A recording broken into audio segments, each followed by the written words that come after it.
Welcome to Trauma Summit Finland interview. Our guest today is Jane Mulcahy, and we are talking about understanding the prevalence of ACEs and the impact of embodied trauma among prisoners. Welcome, Jane, to Trauma Summit Finland. Thanks, Rami. I'm delighted to be here. How are you today? I'm pretty good. Really, really good. It's nice day outside, and we have a bank holiday weekend, so I'm in very good form. And you? Very good. It's same here. The COVID is a little bit getting better, the situation here, and also we have this one holiday coming out now, and people are a little bit celebrating here. So very good. Thank you. Can you tell something about yourself and your background? Sure. So I suppose I'm a researcher. I'm a mom as well, and a wife and a daughter, and many things. But in terms of, I suppose, why I was invited to participate in this event, this exciting event in Finland, is that as part of my PhD research, I became very, very interested in trauma. And it wasn't part of my plan. I didn't have a vision for delving into the trauma of men who were serving long sentences. So for my research, it was 2 to 10 years. But I discovered really that people who end up in prison have very, very difficult backstories, an awful lot of pain, a lot of suffering. And that isn't really properly acknowledged. It's not acknowledged so much in the academic literature, and it's not acknowledged in practice.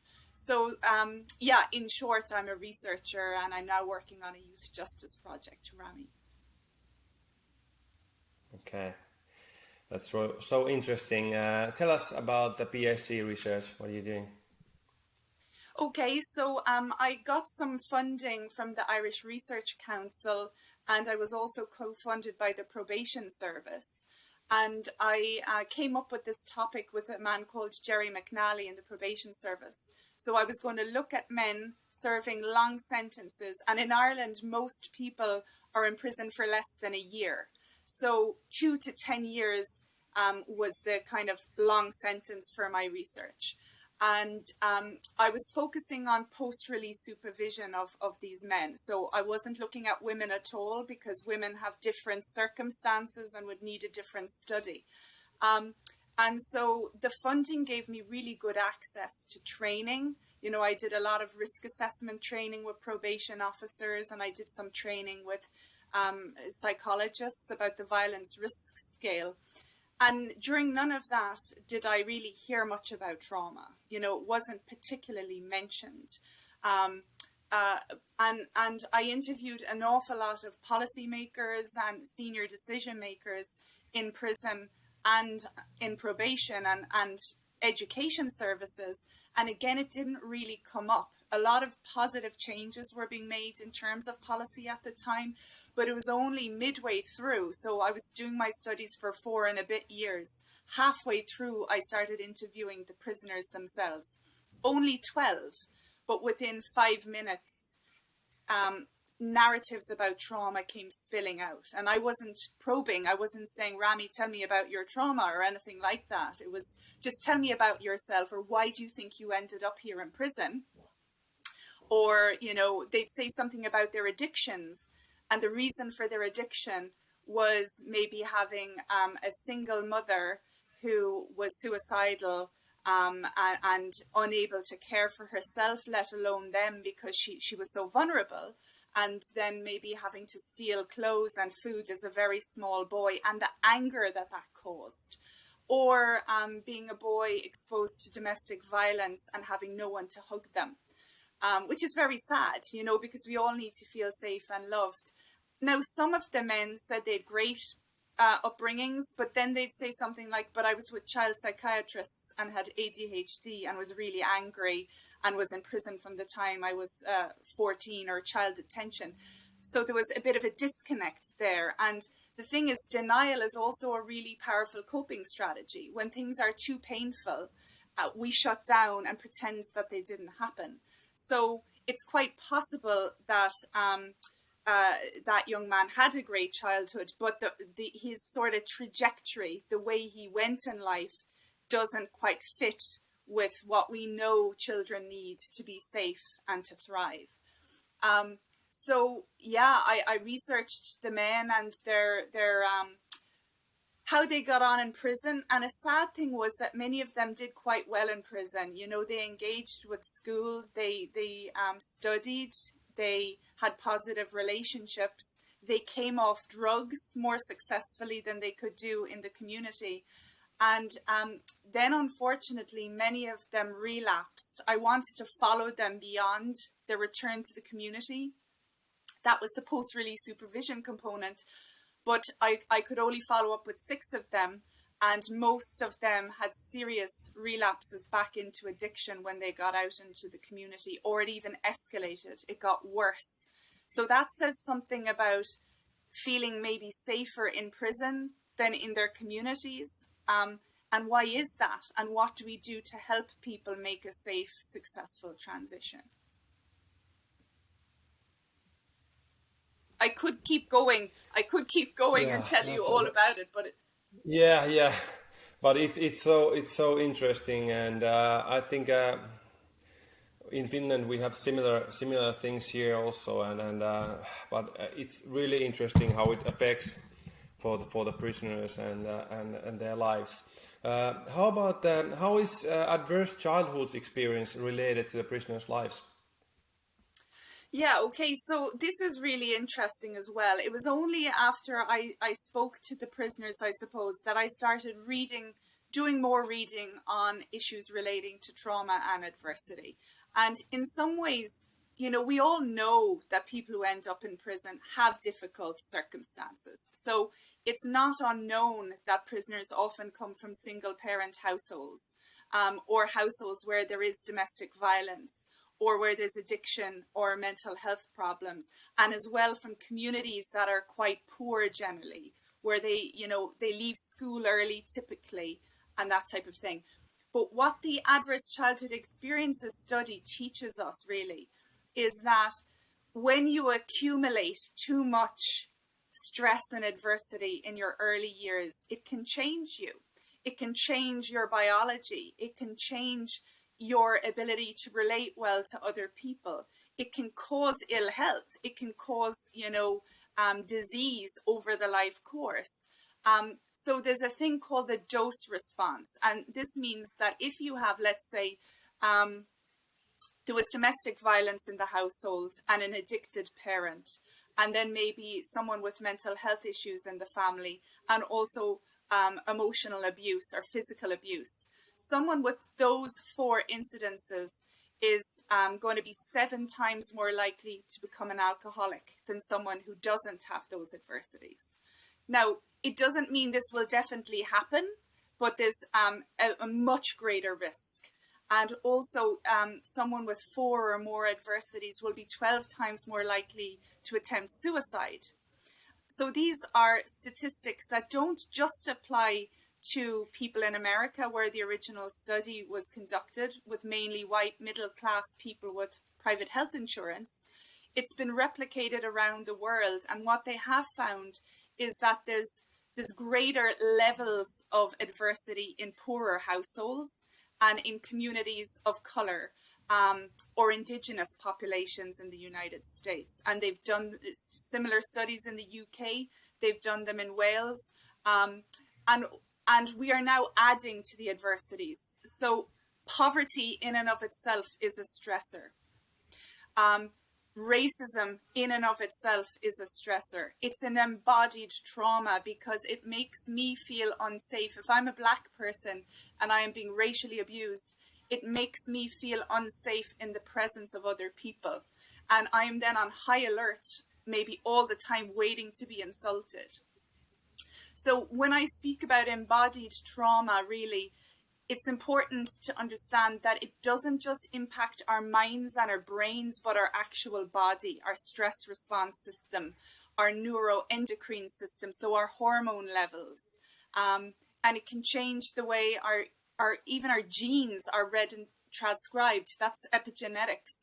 So there's been an awful lot of new scientific knowledge over the last 20 years, and it's growing all the time, showing that our experiences of early adversity can shape us, and they shape our expectations of our fellow humans.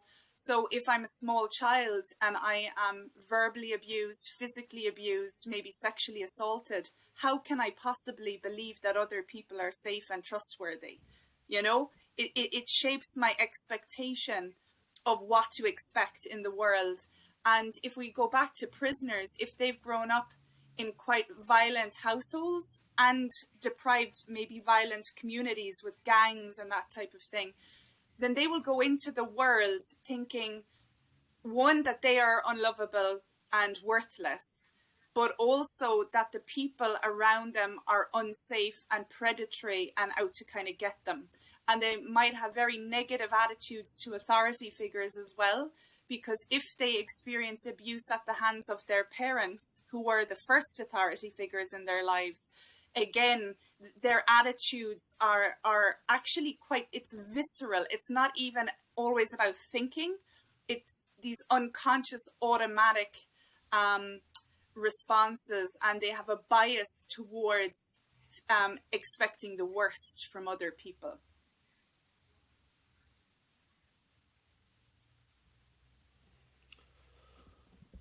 Oh, that's really interesting, and also in sad and some way that, but still, like, there's so many thoughts coming in my mind about what you're telling us now, and it really touches you, and it's really interesting, but still, like, there's so much little information about this in the whole world, and that's so nice that you are doing this important work now, and we're really happy that we are also hearing this from you.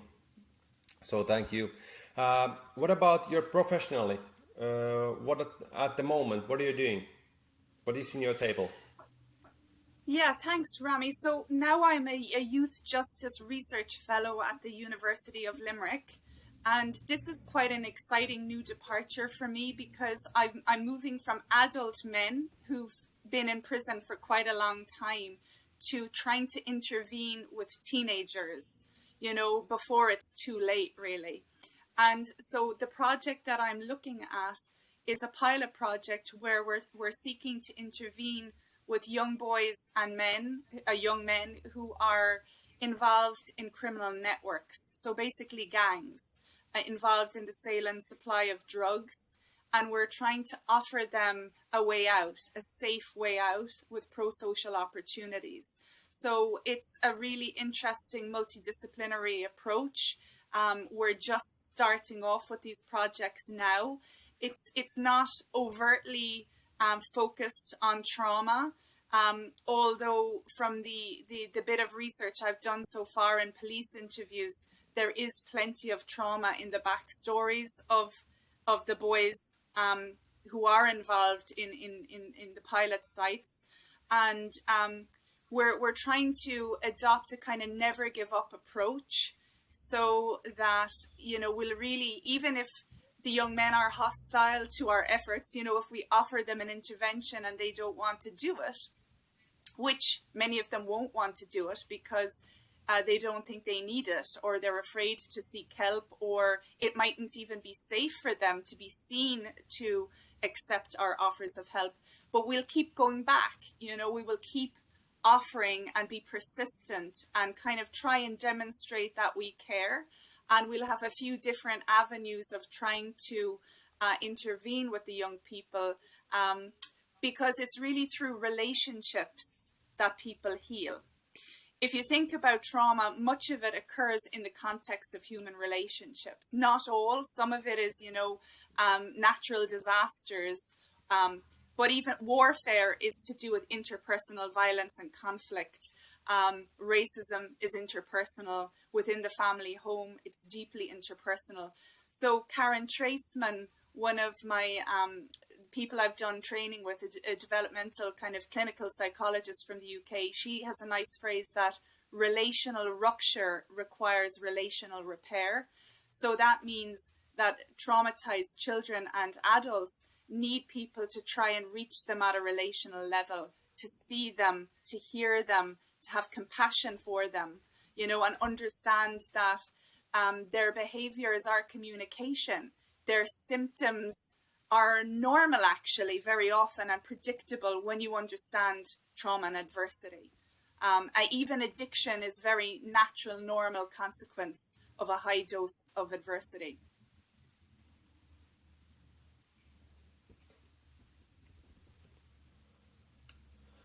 Oh, that's so many thoughts in my head now, and unfortunately we have limited time, so I would wanted to talk to you like 1 hour here, but still. uh, for the last question, I want to ask you what is your mission and vision for making prisons more human?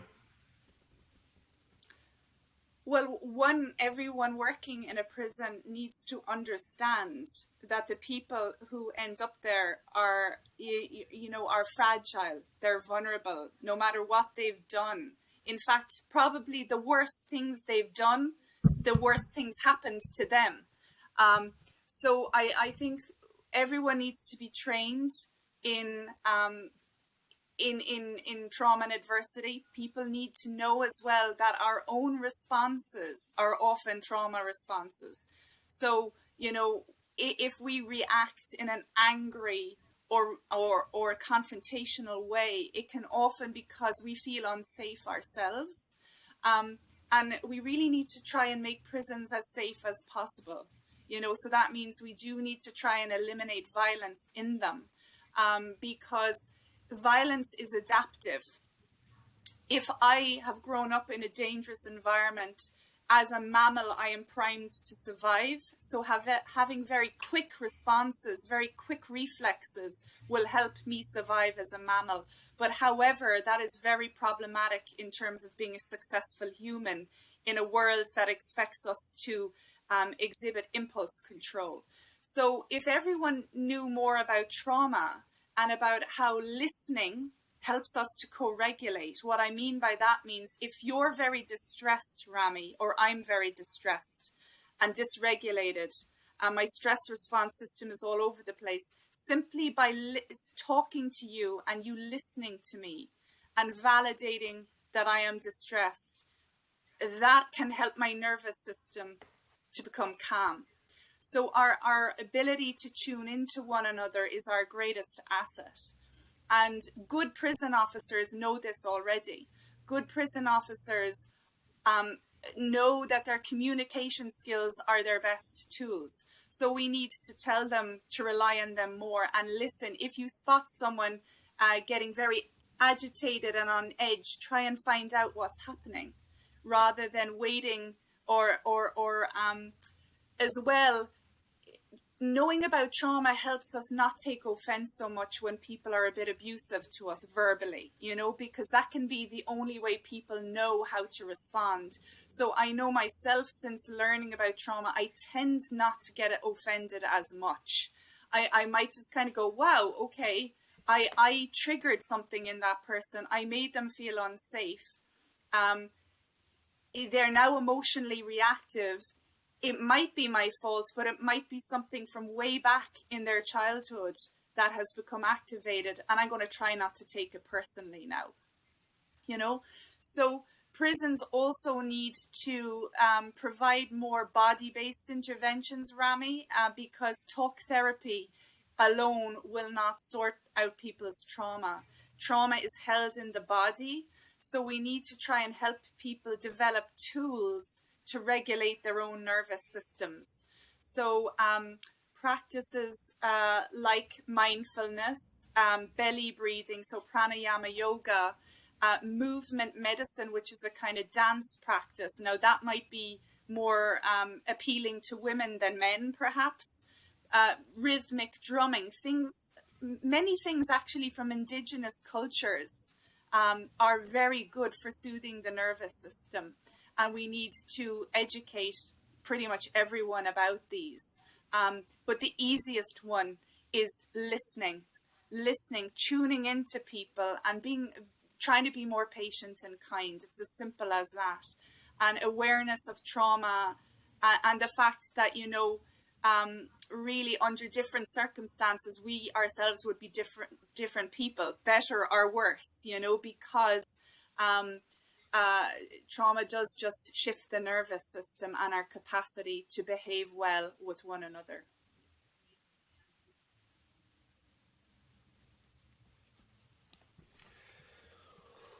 Ooh. That is a so important message what you gave us in this interview. Thank you, Jane, so much that you've been here and helping us to understand, and also thank you for what you're doing there in your home country, and this research and everything. It's so important job what you're doing. Thank you, Jane, so much. Thanks very much, Rami. It was a pleasure.